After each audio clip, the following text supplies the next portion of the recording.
구약 성경에 나오는 선지자들의 메시지는 항상 두 가지 뜻을 가지고 있습니다. 하나는 이스라엘 백성들에 대한 심판, 이걸 구약의 선지자들은 한결같이 이야기를 합니다.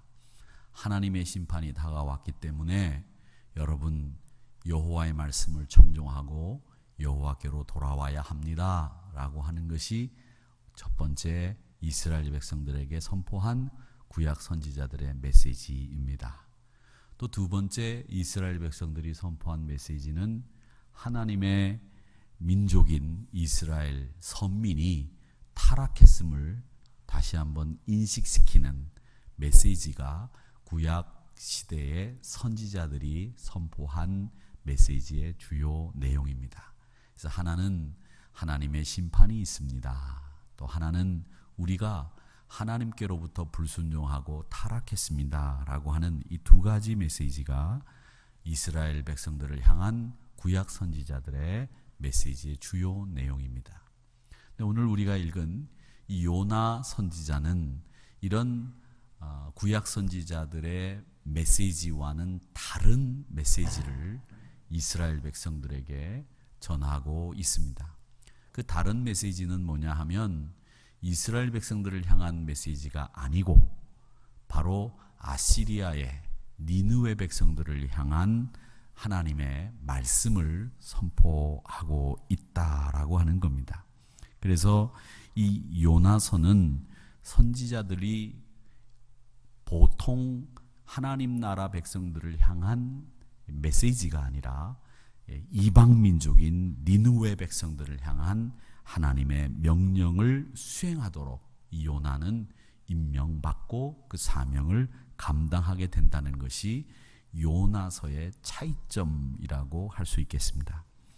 그러니 당연히 이 요나라고 하는 사람은 아니 하나님의 백성들에게 하나님의 말씀을 선포해야지 왜 이방인들에게 하나님의 심판을 예언하라고 하시는지 모르겠다, 이런 생각을 가지게 된 겁니다.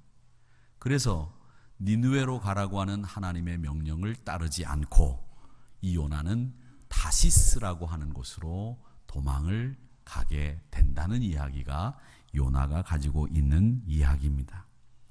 결국 이 요나가 하나님의 명령을 어긴 것이라기보다는 자기가 심판을 선포해야 되는 대상이 자기 동족인 이스라엘 백성들이 아니라 이방인들이라고 하는 것 때문에 당시 이스라엘 백성들을 향한 하나님의 말씀을 선포하지 않고 그는 도망을 가게 된 겁니다. 이 배경에는 결국 뭐가 있느냐 하면 요나와 이스라엘 백성들이 가지고 있는 편협한 선민의식, 편협한 이 사고 때문에 이 요나는 하나님의 말씀을 들고 니느웨로 가지 않고 다시스라고 하는 곳으로 도망을 가게 되는 겁니다. 그러니까 이 요나서는 우리에게 보여주는 것이 뭐냐 하면 편협한 선민 우월의식, 이것이 얼마나 잘못된 것인가를 우리에게 보여주고 있는 구약의 선지서가 바로 요나서다라고 하는 것을 여러분 아시면 됩니다. 물고기 뱃속에 들어간 거, 3일 만에 다시 물고기가 토해내서 살아난 거, 이게 중요한 게 아니라 요나서의 가장 중요한 핵심 메시지는 우리가 가지고 있는 편협한 생각, 우리가 가지고 있는 잘못된 우월의식, 이런 것이 하나님의 명령을 수행하는데 얼마나 방해가 되는지 그걸 보여주기 위해서 이 요나서가 쓰여졌다, 이렇게 보시면 여러분은 정확하게 요나서를 읽었다고 볼 수 있습니다. 니느웨는 당시 강력한 군사력과 경제력을 보유하고 있었습니다. 이 니느웨는 아수르라고 하는 곳의 수도였습니다. 여러분이 지금 지도를 보시면 아시겠지만 아수르 제국이라고 하는 곳이 보이죠? 잘 보이시죠? 그 왼쪽에 보면 길리기아의 다소라고 하는 곳이 보이지 않지만 다소는 바울의 고향이죠. 길리기아지요. 루기아가 왼쪽에 있고 구브로가 지중해 가운데 떠 있죠.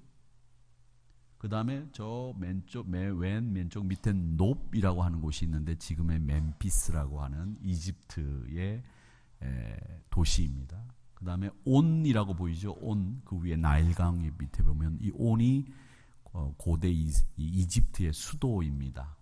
헬리오폴리스라고 하는 곳, 시나이, 예루살렘이 있는데 니느웨는 어디 있습니까?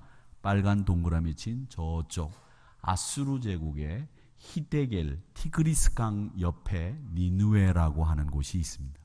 니느웨는 바로 저곳이었습니다.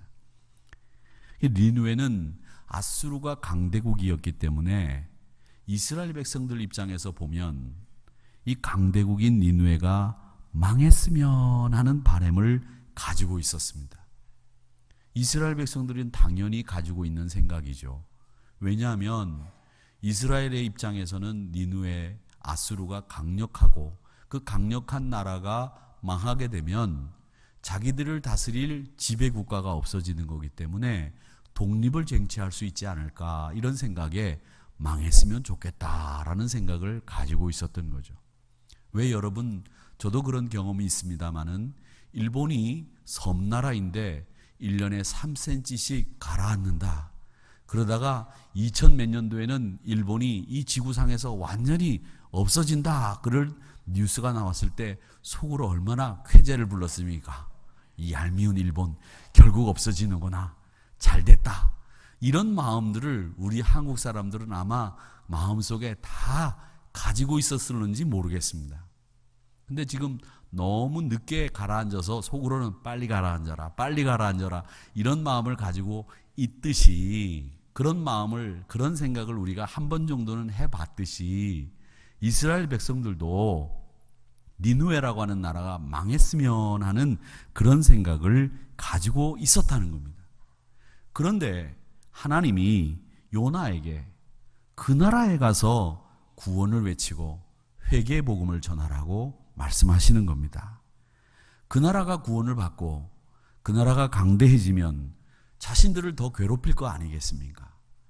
그래서 요나는 그 나라에 가서 복음을 외치라는 말씀, 회개의 말씀을 전하라고 하는 그 말씀을 거부하고 니느웨의 정반대인 다시스로 가는 배를 타게 됩니다.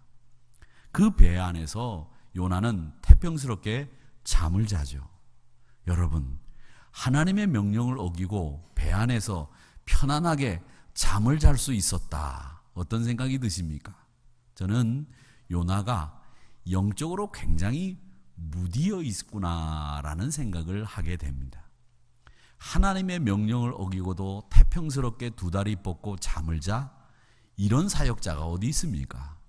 하나님의 명령을 직접 받았는데 누구를 통해서 받은 것도 아니고 성경을 통해서 자기가 해석해서 받은 것도 아니고 하나님이 직접 그 귀에다 대고 니느웨에 가서 회개 복음을 전해라, 이렇게 말씀을 했는데도 불구하고 그 말씀을 어기고 배 안에 들어가서, 그것도 자기가 마음대로 다시스 가는 배를 타고 그 배 안에서 잠을 자고 있었다고 하는 것은 영적으로 완벽하게 무디어 있고 잠들고 피곤해져 있고 영적으로 이제는 완전히 눈을 감은 상태다, 이렇게 볼 수 있습니다.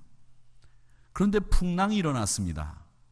많은 사람들이 이 배가 풍랑 속에서, 폭풍 속에서 견딜 수 있을까 걱정들 하고 난리가 났는데, 두려워 떨고 있는데 요나는 계속 깊은 잠을 자면서 하나님의 명령도, 밖에서 난리 난 소리도 못 듣는 귀머거리가 돼버렸습니다. 여러분, 이게 뭐냐? 영혼이 녹슬었다는 거예요. 영혼이 무뎌지고 영혼이 완벽하게 이제는 살아서 움직이는 게 아니라 죽은 상태가 됐다는 겁니다. 사랑하는 성도 여러분, 영혼이 깨어나시기를 주의 이름으로 축원합니다. 우리 성도님들 교회에 오셔서 눈을 감고 주무시는 거 제가 이해합니다. 얼마나 피곤하세요. 오늘 금요일 날은 특히 한 주간 동안 열심히 일하시고 피곤에 극을 달하는 날입니다. 그래서 금요 심야 기도에 오셔서 좀 목사가 나긋나긋 얘기할 때 푹 주무시다가 소리 지르기 전에 깨시면 됩니다. 그런 것은 제가 전혀 개의치 않습니다. 그런데 아예 오자마자 설교 들을 작정도 안 하고 잠을 주무시는 분들이 계세요. 제가 오늘 여기 보니까 그분이 오늘 안 오셨는데 아예 마음 먹고 설교가 시작되면 잠을 주무시는 분들이 계신데 그런 분들하고 제 눈에는 피곤해서 눈을 감고 있지만 목사의 설교를 한 단어도 안 놓치고 듣는 분이 있습니다. 제가 여기서 이렇게 보면 그런 분들이 구분이 돼요. 눈을 뜨고 저를 쳐다보고 있어도 제 설교를 하나도 안 듣는 분도 구분이 됩니다. 이 자리에만 쓰면, 신통망통하게 이 자리에 쓰면 그게 구분이 돼요. 그런데 말이죠, 그런 건 여러분, 제가 여러분들에게 말씀드리고 싶은 것은 가장 중요한 게 뭐냐, 우리 육신이 피곤하더라도 우리 영혼은 깨어있고 항상 날선 검같이, 좌우의 날선 검같이 이 권력 잡은 악한 영들에 대한 싸움에서 이길 수 있는 준비가 돼 있어야 됩니다. 이 영혼이 깨어 있어야 된다는 거죠. 그러기에 사랑하는 성도 여러분, 밖에서 난리가 나고 영적으로 이런 일 저런 일이 일어나는데도 불구하고 여러분들이 무디어져 잠들면 안 됩니다. 깨어 있어야 됩니다. 그때 이 요나를 누가 깨웠느냐? 선원들이 깨웠어요. 당신 어디서 어디로 가는 사람입니까? 이렇게 깨우니까 이 요나가 그제서야 일어나서 밖에서 무슨 일이 일어났는지도 보고, 그런 다음에 어리벙벙한 상태에 있는데 그 선원들이 얘기를 하는 겁니다. 당신 종교가 있느냐? 예, 있습니다. 내가 이스라엘의 야훼 하나님을 믿습니다. 그러면 빨리 그 신에게 기도하고 살려달라고 애원을 해야 되겠다. 그렇게 얘기를 합니다. 그러니까 그 말에 요나가 대번 뭐라고 얘기하느냐 하면 1장 10절에서부터 12절 말씀에 보면 그렇게 얘기합니다. 내가 여호와의 얼굴을 피해서 지금 사명을 버리고 도망을 가는 중입니다. 그렇게 해서 이런 일들이 벌어졌으니 내가 바다에 던져지면 될 것이니, 그러면서 11절 말씀에 보면 바다가 점점 폭풍우가 거세지니까 무리에게 이르러서 나를 바다에 던져야만 이 바다가 잔잔해질 수 있겠습니다. 이렇게 이야기를 하게 됩니다. 그래서 나를 들어 바다에 던지라고 이야기를 하고, 결국 그 선원들이 요나를 바다에 던짐으로 해서 그 폭풍우가 잔잔해지고 물고기가 요나를 잡아먹어서 물고기 뱃속에 들어갔다는 이야기입니다. 여러분, 물고기 뱃속에서 요나가 3일 동안 있었는데 물고기 뱃속에서 3일 동안 요나가 어떻게 살았는지에 대한 생각을 할 필요 없이, 우리가 물고기 뱃속에서 3일간 있었다고 하는 말은 뭐냐면 이게 하나님에 의해서 이루어진 일이라고 하는 것이 이 물고기 뱃속에 3일 동안 있었다는 사건의 핵심이에요. 나사로가 죽은 지 사흘 만에 살아나지 않습니까? 예수님이 죽은 지 3일 만에 살아나지 않습니까? 요나 역시 물고기 뱃속에서 3일을 지내고 살아납니다. 이게 모두 상징적으로 연관되는 사건인데, 그건 뭘 얘기하느냐면 하나님의 역사가, 하나님의 능력이 그 안에 개입되어 있다라는 거예요. 하나님의 능력이 개입되지 않으면, 하나님의 역사가 함께하지 않으면 물고기 뱃속이 아니라 땅 위에 있어도 죽습니다. 옛날 어른 말처럼 접시에 코 박고도 죽는 거예요. 그러나 하나님이 개입하면 물고기 뱃속이 아니라 어디에 떨어져도 하나님이 건져내는 거예요. 다니엘이 사자굴에서 살아난 것처럼 이게 무서운 하나님의 역사예요. 하나님의 역사가, 하나님의 손이 개입하니까 사자굴에서도 살아나는 거고 물고기 뱃속에서도 살아나는 거죠. 그러니까 이건 뭘 얘기하느냐? 하나님이 함께 하셨다는 거예요. 하나님이 계획하시고 하나님이 의도하신 대로 됐다, 이 얘기예요.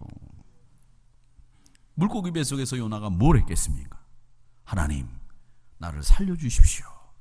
내가 잘못했습니다. 2장 2절을 한번 같이 읽어보겠습니다. 시작. 이르되 내가 받는 고난으로 말미암아 여호와께 불러 아뢰었더니 주께서 내게 대답하셨고 내가 스올의 뱃속에서 부르짖었더니 주께서 내 음성을 들으셨나이다. 아멘. 부르짖었다. 5절에 보면 물이 나를 영혼까지 둘러싸우며 기품이 나를 에워싸고 바다풀이 내 머리를 감쌌습니다. 그렇게 얘기를 하면서 참회를 합니다. 이 3일 동안은 물고기 뱃속에서 요나는 그의 영혼의 곤고함, 무디어진 영혼을 다시 회복하는 시간으로 활용합니다. 사랑하는 성도 여러분, 그래서 우리 모두에게는 하나님을 향한 사명을 회복하는 이 3일이라고 하는 시간이 다 필요한 거예요. 언제나 잘할 수 없습니다. 야구 선수들도 보면 말이죠, 3할 이상을 치는 야구 선수들도 보면 슬럼프에 빠지더라고요. 그래서 자기들도 걱정을 많이 하고 자기의 타격폼을 바꾸어요. 그리고 난 뒤에 다시 이 타율을 끌어올리기 위해서 애를 많이 쓰는데, 그때 그 선수들이 1군에서 2군으로 내려가 가지고 예비 엔트리 2군 퓨처스 리그라고 하는 곳에 가서 그곳에서 다시 훈련하고 그곳에서 타격폼을 바꾸고 그곳에서 자기의 잘못된 단점들을 고치고 난 뒤에 다시 1군으로 올라와서 텔레비전에 나오더라고요. 그게 바로 신앙을 회복하는, 우리가 신앙을 회복하는 이 3일이라고 하는 시간으로 생각하시면 되는 거예요. 근데 그런 시간들이 우리에게 다 필요하다는 겁니다. 어떤 분들은 매일 달려가기만 하는데 달려가기만 할 수 있습니까? 때로는 휘발유를 넣기 위해서 주유소도 들어가야 되고 때로는 타이어도 바꿔야 됩니다. 때로는 우리가 그동안 잘 나가던 부품들이 고장이 나서 바꿀 때도 있는 겁니다. 그렇게 우리의 신체적으로 또 육적으로도 필요한 3일이 있지만 영적으로도 우리에게는 이런 자신을 회복하고 자신을 수리하고 자신을 재충전하는 3일이 늘 필요합니다. 사랑하는 성도 여러분, 그러기에 여러분도 요나가 물고기 뱃속에서 가졌던 그 3일과 같은 시간들을 여러분 영적으로도 꼭 가지시기를 축원합니다. 그 시간이 여러분 직장 안에서 가져도 좋고, 또 여러분이 시간을 내어서 기도원에 올라가도 좋고, 또 혹은 여러분들이 누구에게 티 안 내더라도 자신을 돌아볼 수 있는 그런 시간들을 여러분이 영적으로 1년에 한두 차례 정도는 가진다고 한다면 우리 신앙이 얼마나 재충전과 함께 힘을 얻고 달려나갈 수 있겠느냐라는 겁니다. 여러분, 누구나 다 어떤 사람이라도 예외 없이 이 요나가 물고기 뱃속에서 지냈던 이 3일과 같은 시간이 필요하다는 것을 여러분 꼭 기억하시기를 축원합니다. 그렇게 3일을 보내고 난 뒤에 물고기가 요나를 토해내자 하나님이 다시 요나에게 명령을 내리시는데 3장 1절과 2절입니다. 같이 읽어보겠습니다. 시작. 여호와의 말씀이 두 번째로 요나에게 임하니라. 이르시되 일어나 저 큰 성읍 니느웨로 가서 내가 내게 명한 바를 그들에게 선포하라 하신지라. 아멘.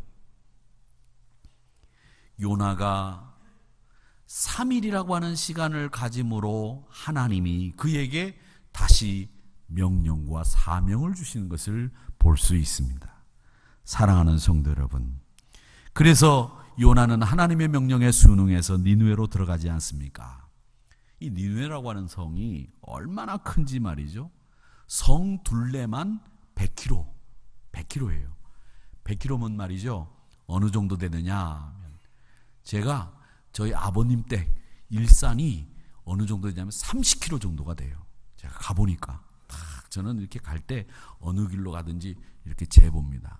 그래서 재서 여기로 가서 여기까지 가는데, A에서 B까지 가는데 요 길로 가면 몇 킬로, 요 길로 가면 몇 킬로, 이런 거 재는 걸 제가 굉장히 즐겨합니다. 그래서 강변북로로 갈 때 몇 킬로, 올림픽대로로 가면 몇 킬로, 시내를 통과해서 가면 몇 킬로, 이런 걸 참 좋아해요. 보니까 제일 긴 거리가 30킬로예요. 100킬로면 거기에 3배. 그러니까 거기에서 의정부 갔다가 의정부에서 양평 갔다가 양평에서 서울 정도 오면 한 100킬로 정도 될 것 같아요. 어림잡아. 그 정도로 큰 도시였대요. 그 둘레가.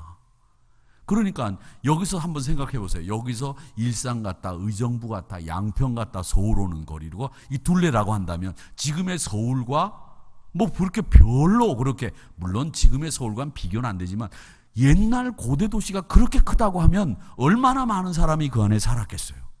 굉장히 큰 도시죠. 근데 요나가 거기 가서 복음을 전하니까 그 큰 도시에 있던 백성들이 다 어떻게 했느냐?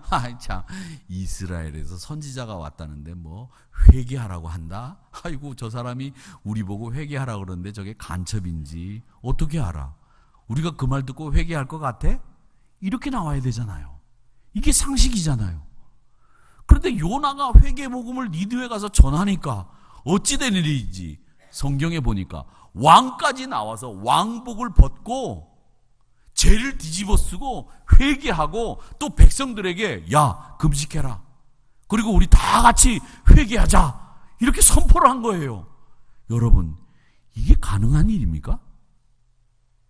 여러분은 참 놀랄 일들을 많이 경험하셔서 그런지 몰라도 이런 일들을 말씀드려도 여러분 별로 안 놀라세요. 그리고 성경에 나오는 이야기는 당연히 그런 줄 알고 아, 그런가 보다 이러고 그러시는데 저는 이런 걸 보면 굉장히 놀라워요. 예를 들자면 제가 미국에 가서 뉴욕 항복판 메디슨 스퀘어 가든이라고 하는 곳에 가서 외치는 거예요. 미국 국민 여러분, 물론 영어로 해야 되겠죠. 미국 국민 여러분, 여러분 회개해야 됩니다. 안 그러면 미국이 망합니다. 제가 그렇게 소리쳤다고 한번 해보세요. 트럼프 대통령이 저한테 관심이나 가지겠어요? 관심 안 가질 거예요. 저 미친 사람이 한국에서 비싼 돈 들여가지고 비행기 타고 와가지고 여기 와서 무슨 짓 하나. 그리고 사람들이 쳐다보고 다 지나갈 거예요. 그런데 요나가 니느웨 성에서 그렇게 외치니까 그 왕까지 죄를 뒤집어 쓰고 회개를 선포하고 금식하자고 백성들에게 조서를 내렸다. 이게 얼마나 놀라운 일이냐는 거예요. 여러분들이 웃으면서 별로 참 여러분들은 놀랄 일들을 너무 많이 경험하셨기 때문에 뭐 그런 일들이요 성경에서 죽었다가 살아나는 것도 뭐 별일 아니니까 여러분들은 볼 때마다 나서로 살았구나. 막 죽었다가 살아나는 사람이 여기 우리 곁에 있어요, 없어요? 죽었다가 살아나면 뉴스에 나오잖아요. 얼마 전에도 보니까 죽은 지 뭐 3일 돼가지고 이제 갖다가 버리려고 하는데 살아난 사람이 있다고 하니까 뉴스에 나오더만. 근데 여러분들은 그렇게 뉴스에 나오는 일을 성경에서 매일 보면서도 안 놀래. 그러니까 그건 뭐냐면 성경을 너무 많이 읽고 너무 많이 하니까 이제는 그런 일들이 당연하게 받아지시는 모양인데 이게 당연한 일이 아니에요. 어떻게 이게 당연한 일이에요? 니느웨의 백성들이 회개했다라고 하는 이 말은 뭐냐면 이건 요나가 한 일이 아니라는 걸 또 보여주는 거잖아요. 하나님이 그 백성들의 마음을 움직였다고 하는 걸 보여주는 거잖아요. 그러니까 여러분 이 말씀을 읽으면서 아, 요나가 복음 외치니까 당연히 회개했다 이렇게 생각하지 마시라고요. 여기에는 그 요나라고 하는 선지자 니느웨 백성들이 알긴 하겠어요? 요나를? 모르죠. 미국 사람들 트럼프도 저를 모르듯이 니느웨 왕도 요나 몰라요. 그런데 요나가 외치니까 회개했다라고 하는 말은 뭐냐면 하나님이 니느웨 백성들의 마음을 강권적으로 변화시킨 거예요. 회개시킨 거예요. 결국 이 말은 뭐냐면 우리가 복음을 전하는데 그 사람들의 마음을 바꿔주는 건 누구냐? 하나님이시라는 거예요. 여러분이 전도를 하는데 그 전도하는 대상자의 마음을 바꿔주시는 분은 누구냐? 하나님이라는 거예요. 하나님. 아무리 요나가 힘있게 외쳐도 하나님이 그들의 영혼을 깨우쳐 주시고 하나님의 사랑을 느끼도록 요나를 통해서 역사하셨기 때문에 니느웨 백성들이 회개한 거예요. 그러니까 요나는 뭐 상당히 니느웨 백성들이 구원받은 것에 대해서 불만이 많았죠.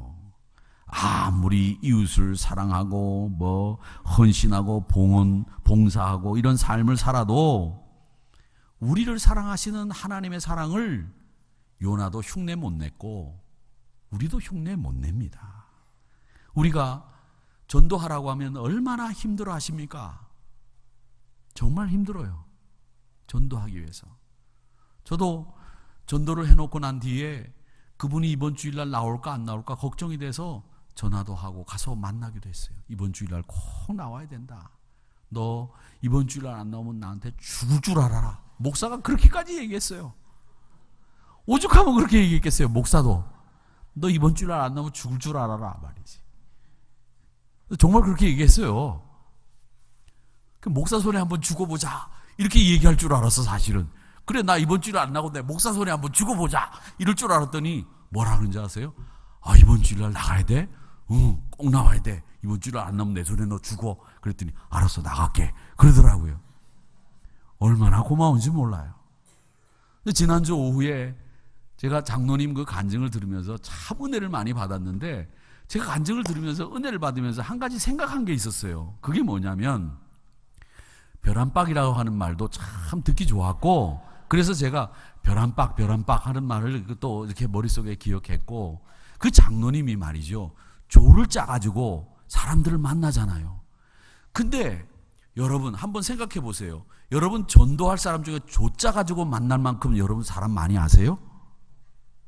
저는 조를 짜서 만날 사람이 없어요. 근데 그분은 조를 짜서 만날 사람들이 있더라고. 1조 하나 둘 셋 넷, 2조 하나 둘 셋 넷. 그래가지고 한 사람이 나 교회 안 나간다고 그렇게 얘기해도 세 사람한테 전화해가지고 저놈 나쁜 놈이라고 말이지, 니네 나오라고 이렇게 얘기할 수 있는 사람들이 있단 말이에요. 그건 뭐냐?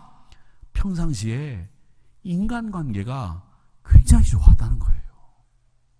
그래서 제가 그분 간증을 들으면서 혼자 속으로 생각하기를, 야, 저분 평상시에 인간관계가 진짜 좋다. 그러니까 내가 당신한테 신세만 졌으니까 이번에 내가 신세 한번 갚기 위해서 교회 나가겠다고 그렇게 군 동기가 얘기하지 않습니까? 그러니까 여러분, 우리가 해야 될 일은 뭐냐? 인간관계 잘 맺고, 그리고 전하기만 하면 이런 하나님의 역사가 일어난다는 것을 우리가 요나를 통해서, 간증들을 통해서 배우게 되는 겁니다. 그러니까 여러분 평상시에 많이 베풀고 사세요. 그리고 전도하는 일은 하나님이 그 결과를 책임져 주신다고 하는 걸 여러분 꼭 믿으시기를 축원합니다. 축원합니다. 요나가 복음을 전하자 니느웨 백성들이 회개한 건 그건 하나님이 하신 거라는 겁니다.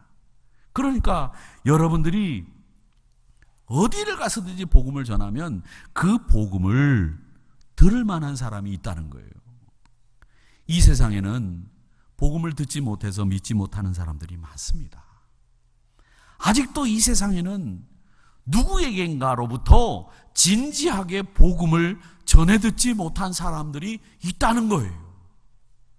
전도가 여러분 진지하다고 하면 그를 가장 사랑하는 좋은 방법이 바로 그 방법입니다. 제가 하나 간증할게요.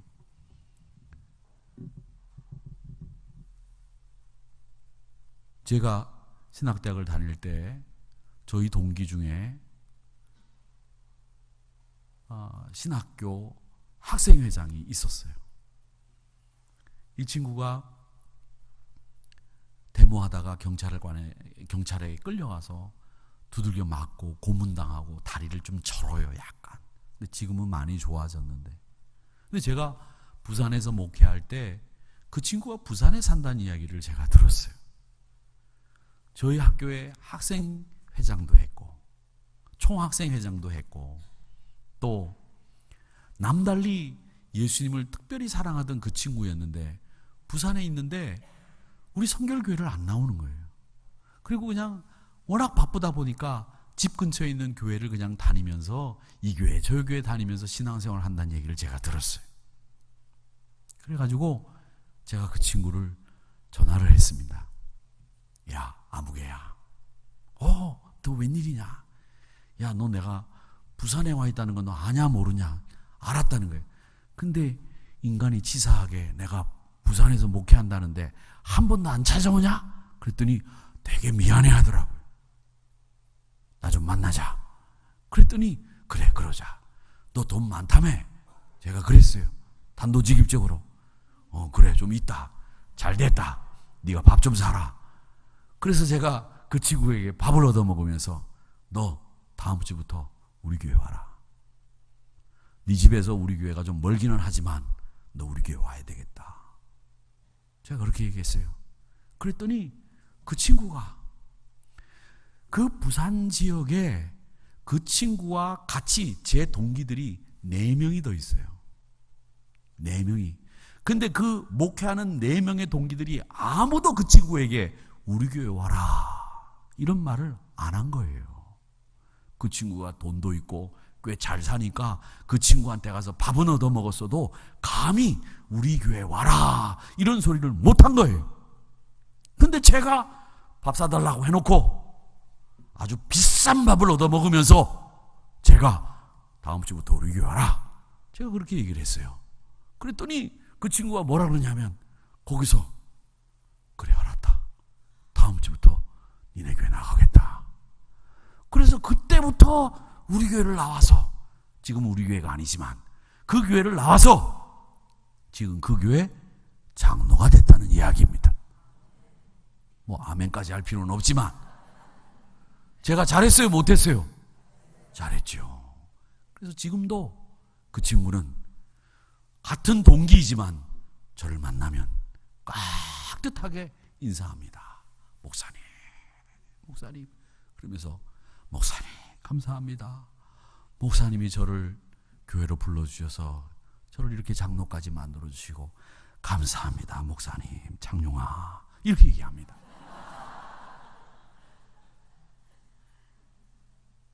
그리고 정말 많은 사람들이 있는 데서 저에게 경의를 표하고 깍듯하게 합니다. 함부로 하지 않습니다. 다른 친구들에게는 함부로 해도 저한테는 함부로 하지 못해요. 왜? 제가 자기 담임 목사니까. 지금 장로가 됐어요. 제 친구이기 때문에 장로님이라고 하지 않았습니다. 이해해 주시기 바랍니다.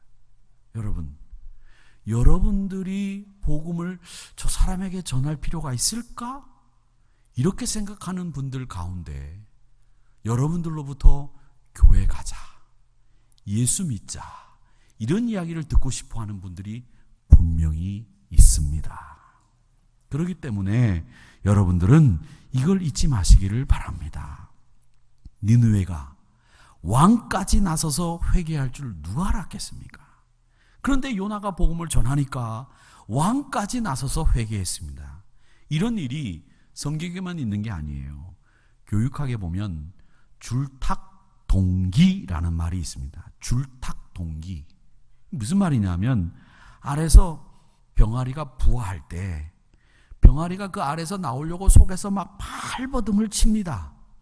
그때 어미 닭이 밖에서 껍질을 살짝 쪼아주면 그 안에서 알을 깨고 나오려고 하는 그 가냘픈 병아리의 몸짓이 효과를 더 발휘해서 결국 그 껍질을 깨고 밖으로 나온다는 이야기가 줄탁동기라는 말입니다.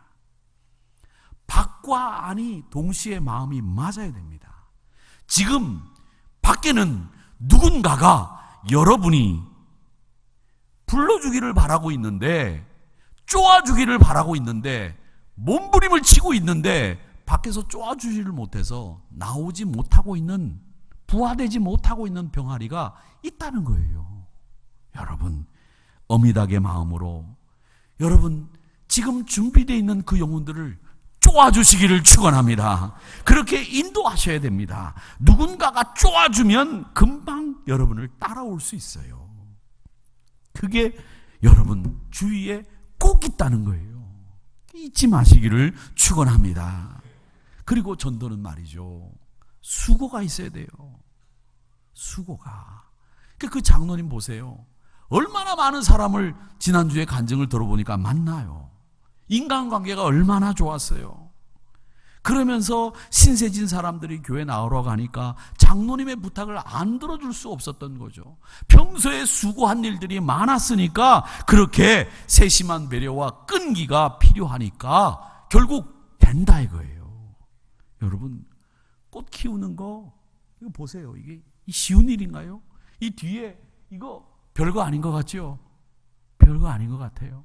매주일 예배가 끝나면 이 꽃을 싱싱하게 키우기 위해서 우리 관리 집사님들이 이걸 밑에다가 바퀴 갖다 대가지고 끌고 내려가가지고 햇빛에다가 계속 쬐다가 또 주일 되기 전에 이걸 끌고 올라와가지고 여기다 갖다 놓고 그래요. 한 두세 주는 게으름 펴서 안 갖다 내놓기도 하지만 꽃을 피우는데도 이런 수고가 필요해요. 그런데 한 영혼을 구원하는 일에 여러분 수고하지 않고 맨입으로 먹을 수 있겠습니까? 여러분 그렇지 않습니다. 올해는 우리 한우리교회가 네팔로 선교를 갑니다. 청년들과 장년 신자들이 참석을 합니다. 오늘도 우리 장로를 비롯해서 네팔 선교 헌금을 해주셨는데 제가 이렇게 보면 늘 관심을 가지고 계신 분들이 계신가 하면 이 선교에 전혀 관심이 없는 분들도 있어요. 기도 한마디 하지 않는 분들도 계세요. 제가 그걸 모르겠습니까? 여러분, 내가 거긴 못 가더라도, 내가 거긴 물질적으로 여유가 없어서 후원하지 못하더라도 내가 그분들을 위해서 기도해 줄 수 있는 이 입술이 있는데 왜 기도하지 않습니까? 왜 관심 가지고, 왜 그를 위해서 사랑의 따뜻한 눈빛 하나 주지 못합니까? 요한복음 12장 24절의 말씀에 보면 하늘의 미랄이 떨어져 죽지 않으면 이런 모든 일들이 불가능하다고 말씀합니다. 예수님이 세상을 구원하기 위해서 자기 몸을 죽음의 자리로 내놓았습니다. 그래서 요한복음 12장 24절에 한 알의 미랄이 땅에 떨어져 죽지 아니하면 한 알 그대로 있고 죽으면 많은 열매를 맺는다 했어요. 여러분, 단돈 10,000원이라도 5,000원이라도 아니 1,000원도 좋습니다. 함께 동참하시고 그리고 기도해 주세요. 얼마나 어려운 줄 아세요? 얼마나 힘든 줄 아세요? 근데 자기 돈 내고 가는데 그분들을 위해서 내가 기도 한마디 해줄 수 없다고 하면 그게 뭡니까? 그게 예수 믿는 사람이에요? 아니죠. 헌금하라는 얘기가 아니에요. 헌금? 여러분, 돈이 문제가 아니지 않습니까? 정말 중요한 것은 그들을 위해서 내가 지금 기도하고 있느냐? 이거예요. 그런데 냉랭한 가슴을 안고 그분들을 위해서 기도 한마디 해주지 않은 채로 네팔 선교 보고 받으면서 야, 갔다 왔구나. 그래, 잘했다. 못했다. 이런 평가를 할 수 있습니까? 그건 아니에요. 헌신의 자리에 선다고 하는 것은 헌금을 많이 한다는 얘기가 아니라 내 정성을 모은다는 얘기예요. 내 마음을 둔다는 거예요. 여러분, 마음을 두셔야 됩니다. 이게 기독교인들이 가져야 되는 기본적인 자세예요. 우리 한국 기독교와 일본 기독교가 내용이 아주 무교회주의자의 대표격인 사람이 한 사람 있습니다.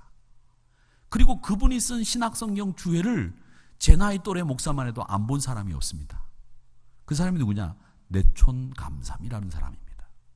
일본말로 얘기하면 우찌무라 간조라고 하는 사람입니다.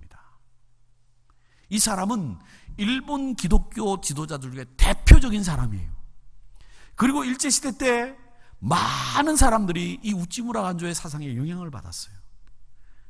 그리고 일본 기독교가 이 사람에게 받은 영향은 절대 무시할 수 없을 정도로 큰 영향을 받았던 사람이 내촌감산 우찌무라 간조입니다. 근데 이 사람은 뭘 주장했는지 아십니까?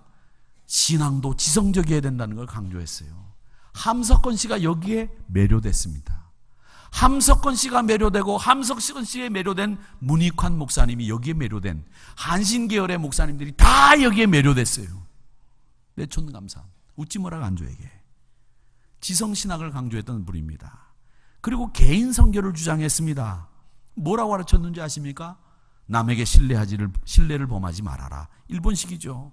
부담 주지 말아라. 일본식입니다. 조용히 믿으라는 걸 강조했어요. 그리고 교회에서 요란하게 모여 떠드는 것은 좋지 않다는 뜻을 전하면서 교회를 부정하고 무교회주의를 주장했습니다. 그래서 함석헌 씨가 무교회주의자예요. 이단인 기쁜 교회, 기쁜 선교회 무교회주의자입니다. 실상은 박옥수 목사가. 근데 자기네는 교회를 만들어가지고 저 서초동에다 교회를 만들어놨죠. 무교회주의자예요. 하나님의 교회 이만희 재림예수라고 믿는 교회예요. 그런데 하나님의 교회가 영국 요황상을 탔다고 탁 붙여놓고 장학금 많이 준다고 기독교 신자들도 하나님의 교회가 좋은 교회인 것처럼 얘기하시는 분들이 있는데, 천만의 말씀, 이만인 교주가 재림예수라고 가르치는 교회예요. 그게 무슨 교회예요? 교회 아니죠. 그런데 이 우찌무라 간조에게 영향을 받은 일본 기독교가 결국 어떻게 됐느냐, 그분의 영향을 받았던 까닭에 지성신앙을 강조하고 개인 선교를 강조하고 남에게 부담 주지 말고 신뢰범하지 말라고 하는 이 일본 기독교의 정서를 만들어낸 거예요. 그러니까 신앙적인 노선도 그 지도한 사람에 따라서 결국 그렇게 되다 보니까 전도하지 않았습니다. 일본 기독교는 전도하지 않아요. 강권하지 않습니다. 그런데 우리 한국 기독교는 어땠습니까? 강권해서 내 집을 채우라, 그렇게 말씀하지 않았습니까? 나만 구원받는 게 아니라 너도 구원받아야 된다고 우리 선배 목사님들이, 우리 선배 선진, 믿음의 선진들이 그렇게 가르쳤어요. 아내들이 남편에게 두들겨 맞으면서도 교회 가야 된다고, 교회 갔다 와서 두들겨 맞으면서도 신앙을 지킨 예전 권사님들이 얼마나 많이 계셨고 그 간증을 우리가 얼마나 많이 들었어요. 그리고 그 부인 권사님에게 자기가 때렸는데도 불구하고 감복이 돼서 예수 믿고 장로님까지 되신 분들이 얼마나 많이 계셨어요. 교회 갔다 온다고 그 다음엔 교회 못 가게 신발 숨겨버리고 겨울에 교회 갔다 왔는데 문 안 열어주는 그런 분들이 얼마나 많았습니까? 그런데도 끝까지 예수 믿으라고, 남편이 술 먹고 자는데 그 위에서 무릎 꿇고 눈물을 흘리면서 기도한 권사님들이 얼마나 많았어요. 맞다가 그래도 또 맞다가 남편을 위해서 기도하다가 그 남편을 변화시키는 그분들의 신앙을 우리가 받았기 때문에 우리 한국 기독교가 일본 기독교하고 다른 거예요. 전도하고 말씀을 사모하고 그렇게 열렬하고 뜨겁게 예수님을 사랑하는 그 신앙이 지금 우리 한국 교회를 만드는 거예요. 우리 할 일은 뭐냐? 우리도 증인되는 거예요. 우리도 전도하는 거예요. 톨스토이는 그런 얘기를 했습니다. 전도자들이 참으며 고통받는 사이에 교회는 존재한다고 했습니다. 교인들이 편해지는 순간 전도는 끝났다고 했습니다. 사랑하는 성도 여러분, 전도는 사랑이 있어야 가능한 일입니다. 전도는 하나님의 사랑을 전하는 거예요. 여러분들이 왜 갑자기 이렇게 조용해지고 분위기가 숙연해지는가? 그래서 제가 설교를 막 강하게 해가지고 숙연해지는가 봤더니 끝날 시간이 다가오니까 숙연해지는데 끝내겠습니다. 지난주에도 굉장히 오래 갔잖아요. 그렇죠? 사랑의 마음이 전제되시고 친구와 가족들에게 영혼의 선물을 주어야 되겠다라는 마음이 전제되기를 축원합니다. 가서 외치라는 이 하나님이 요나에게 주신 이 말씀을 여러분 가슴속 깊이 새기시기를 주의 이름으로 축원합니다. 이게 긴급한 하나님의 명령임을 잊지 마시기를 축원합니다. 그래서 이번 돌아오는 주일뿐만 아니라 우리 한우리 성도들은 늘 영혼을 향해서 복음의 메시지를 전할 준비를 단단히 하고 계신 성도가 되시는 우리 성도님들 모두가 되시기를 주의 이름으로 축원합니다.